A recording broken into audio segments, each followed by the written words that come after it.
Hi everyone, स्वागत है एक नए वीडियो में। दोस्तों, यह वीडियो आप सभी के लिए बहुत खास होने वाला है। चाहे ट्रेन में आप यात्रा करते हैं या फिर नहीं करते हैं, इस वीडियो को देखना चाहिए। फ्यूचर में कभी न कभी आपको ट्रेन में यात्रा करना ही पड़ेगा।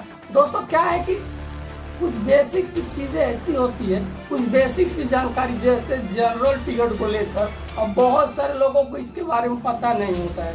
मतलब आप देखेंगे तो रोजाना 2 से 2.5 करोड़ लोग ट्रेन में यात्रा यानी कि सफर करते हैं, लेकिन बहुत सारे लोगों को इस चीज के बारे में नहीं पता होता है, जो कि आज हम जनरल कोच के बारे में बात करेंगे और उससे लोगों को क्या फायदा क्या नुकसान होगा इसके भी बारे में हम बात करेंगे। चीजें ऐसी होती है, कुछ बेसिक सी जानकारी जैसे जनरल टिकट को लेकर अब बहुत सारे लोगों को इसके बारे में पता नहीं होता है। मतलब आप देखेंगे तो रोजाना 2 से 2.5 करोड़ लोग ट्रेन में यात्रा यानी कि सफर करते हैं, लेकिन बहुत सारे लोगों को इस चीज के बारे में नहीं पता होता है, जो कि आज हम जनरल कोच के बारे में बात करेंगे और उससे लोगों को क्या फायदा क्या नुकसान होगा इसके भी बारे में हम बात करेंगे। नमस्कार साथियों, मेरा नाम जलवंशी राज है और आप देख रहे हैं हमारा यूट्यूब चैनल जलवंशी इनसे ज्ञान। तो यार, जिन साथियों ने अभी तक हमारे चैनल को सब्सक्राइब नहीं किया प्लीज सब्सक्राइब करिए। सब्सक्राइब करने का कोई पैसा नहीं लगेगा, लेकिन बदले में आप हमारे इस वीडियो के माध्यम से बहुत कुछ सीख सकते हैं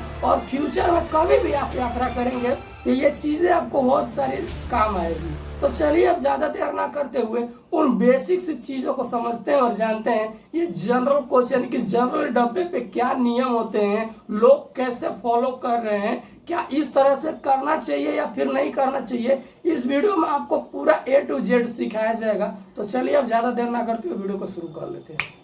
तो चलो दोस्तों, अब हम वीडियो को शुरू कर लेते हैं और समझते हैं पहले जनरल डब्बा क्यों बनाया गया है। मतलब कि आप देखेंगे AC डब्बा, स्लीपर डब्बा और एक होता है जनरल डब्बा। अब किसी भी ट्रेन में आप देखेंगे तो जनरल डब्बा सिर्फ आपको 1 से 2 ही डब्बे मिलेंगे। वहीं पे अगर बात कर लिया जाए स्लीपर का तो उसमें 6 डब्बे मिल जाते हैं और वहीं पे बात कर लिया जाए AC का तो उसमें कई सारे डब्बे मिल जाते हैं। लेकिन आज जो हमारा पॉइंट है जनरल डब्बा को लेकर, तो ये जनरल डब्बा आखिर 2 ही डब्बे या फिर 1 डब्बे क्यों लगाए जाते हैं। देखिए, रेलवे ने इस डब्बे को इसलिए बनाया है कि लोग इमरजेंसी में यात्रा करें। मतलब कि यह डब्बे इसलिए होते हैं कि मतलब किसी को 200 किलोमीटर, किसी को 300 किलोमीटर, यानी कि बात करें सीधा सीधा तो किसी को 1 घंटे 2 घंटे 3 घंटे का सफर करने के लिए इस डब्बे को बनाया गया। मतलब कि ये बहुत सारे लोग इसका फायदा उठा रहे हैं। कौन सा फायदा उठाते हैं कि मतलब 24 घंटे 36 घंटे लोग यात्रा करते हैं इस कोच में। तो रियल में क्या है, तो यह डब्बा इसके लिए नहीं बनाया गया, ये इमरजेंसी के लिए बनाया गया। यानी कि किसी का टिकट कंफर्म नहीं हुआ, वेटिंग रह गया, तो वो जाके जनरल डब्बा में यात्रा कर सकता है। अब किसी को रिजर्वेशन टिकट नहीं मिला, मतलब कि नहीं मिल पाया, तो क्या करता है, इमरजेंसी सिचुएशन में जनरल का कोच का सहारा लेके यात्रा करता है। वहीं पे देखेंगे आप जनरल टिकट का कोई सीमा नहीं होता है, अनलिमिटेड टिकट काटे जाते हैं। आखिर क्यों काटे जाते हैं, देखें।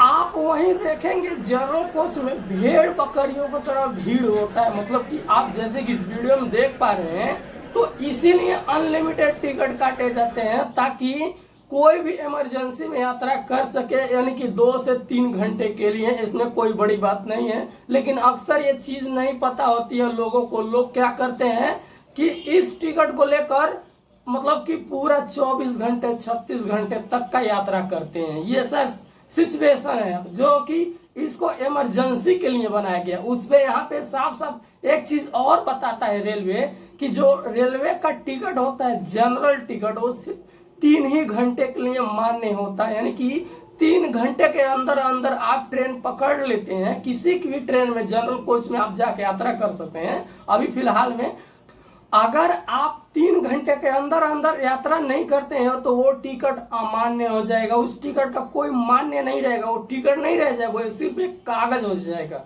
और उस कागज का कोई वैल्यू नहीं होता है।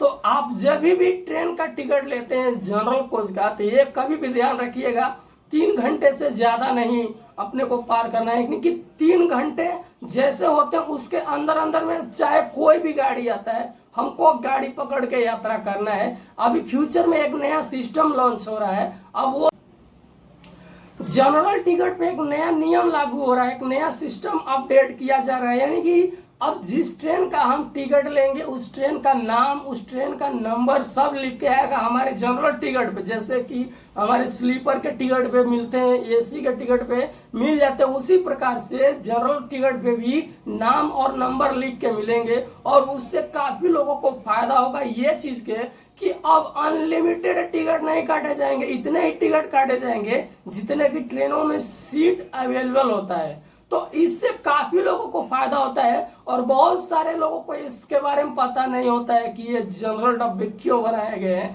तो आपको मैं पूरा अच्छे से बताया, जनरल डब्बे का मतलब होता है कि कोई बंदा का टिकट नहीं मिला, रिजर्वेशन टिकट नहीं मिल पाया तो वो यात्रा कर सकता है, या फिर किसी बंदे का वेटिंग टिकट रह गया, उसका टिकट कंफर्म नहीं हुआ है तो वो बंदा यात्रा करता है, या फिर किसी को इमरजेंसी में मतलब कि 1 घंटे या फिर 2 घंटे या फिर 4 घंटे के लिए यात्रा करना चाहता है, यानी कि बात करें 100-200 किलोमीटर की यात्रा करता है तो उसके लिए इमरजेंसी के लिए ये जनरल कोच बनाया गया है। लेकिन काफी लोग इसमें अलग ही प्रकार का फायदा उठा लेते हैं, मतलब कि 24 घंटे 36 घंटे 18-18 घंटे लोग यात्रा करते हैं। तो जब इस प्रकार से इस कोच में यात्रा किया जाएगा तो जाहिर सी बात है भीड़ तो होना ही होना है। और हर कोच में यानी कि देखेंगे, चाहे जिस भी ट्रेन के कोच में, जनरल कोच में देखेंगे तो आपको भीड़ भाड़ ही मिलता है। तो ये कुछ था सिस्टम। अब बाकी सारे लोगों को ये चीज नहीं पता होता है कि बहुत सारे लोग फैमिली को लेकर जाते हैं, फैमिली यानी कि अपने परिवार को लेकर जाते हैं और उनके साथ में बीवी बच्चे लोग भी रहते हैं कि नहीं। रियल बात है, आप सफर करते होंगे, देखे होंगे, मैं भी सफर करता हूँ काफी टाइम से और देखता हूँ कि बहुत सारे लोग ऐसे होते हैं कि जो अपने बीवी बच्चों को भी लेके जाते हैं, तो जिनके बच्चे का उम्र 5 साल से कम होता है, क्या जिनके बच्चे का उम्र 5 साल से कम होता है उनको टिकट का पैसा नहीं देना पड़ेगा।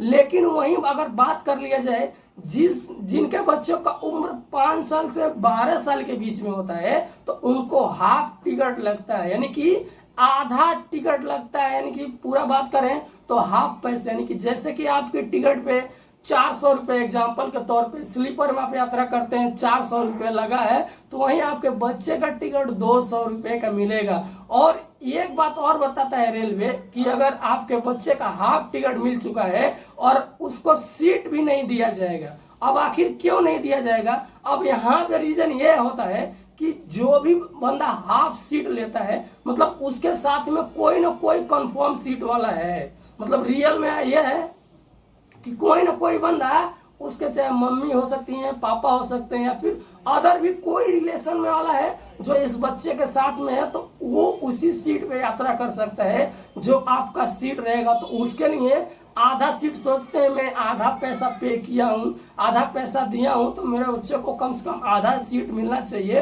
तो ऐसा नहीं है, आपको अपने इस सीट पे यात्रा कराना पड़ेगा। तो ये कुछ था नियम जनरल कोच को लेकर। और बहुत सारे लोग देखते हैं कि बाथरूम में या फिर खिड़की पे या फिर जो रास्ते रहते हैं ट्रेन में आने जाने के लिए, उसमें भी जगह नहीं मिलता है जनरल कोच में। तो जनरल कोच इमरजेंसी के लिए बनाया गया। आप सभी से रिक्वेस्ट है कि जनरल कोच का अलग फायदा ना उठाएं। तो दोस्तों ये कुछ था जनरल टिकट के बेसिक से जानकारी जो बहुत सारे लोगों को पता नहीं होता है, जो मैंने आज की इस वीडियो में क्लियर किया है। अगर आपके टिकट पे वेटिंग है, मतलब कि RAC है, GNW है, या फिर PQW है, या फिर RLW है, मतलब कि वेटिंग में ना कई तरह के वेटिंग होते हैं। और सबसे पहले कौन सा वेटिंग टिकट कंफर्म होता है वो सारा मैंने एक वीडियो में समेट दिया है। यानी कि कौन सा वेटिंग कहाँ दिया जाता है, कौन से वेटिंग कितने नंबर का कंफर्म हो जाता है, कौन सा वेटिंग सबसे पहले कंफर्म होता है, कौन सा वेटिंग टिकट कंफर्म नहीं होता है। तो उसके लिए ना इधर एक वीडियो शो कर रहा है, इस वीडियो पे क्लिक करिए और देख लीजिए, पूरा डाउट्स आपका क्लियर हो जाएगा कि कौन सा वेटिंग सबसे पहले कंफर्म होगा, हमारा होगा या फिर किसी और का होगा। आपके टिकट पे एक नंबर होता है, वो इस वीडियो में मैंने सब बता रखा है कि कौन सा नंबर पहले कंफर्म होता है। तो जाइए इस वीडियो को देखिए, और अभी तक हमारे चैनल को सब्सक्राइब नहीं किया है तो सब्सक्राइब कर लीजिए कि इस तरह का बेसिक सी जानकारी सीखने और जानने के लिए। तो अभी के लिए इतना, फिर मिलते हैं किसी और वीडियो में, तब तक के लिए बाय बाय, टेक केयर। और आप सभी का कीमती समय देने के लिए बहुत बहुत शुक्रिया। जय हिंद, जय वंदे मातरम।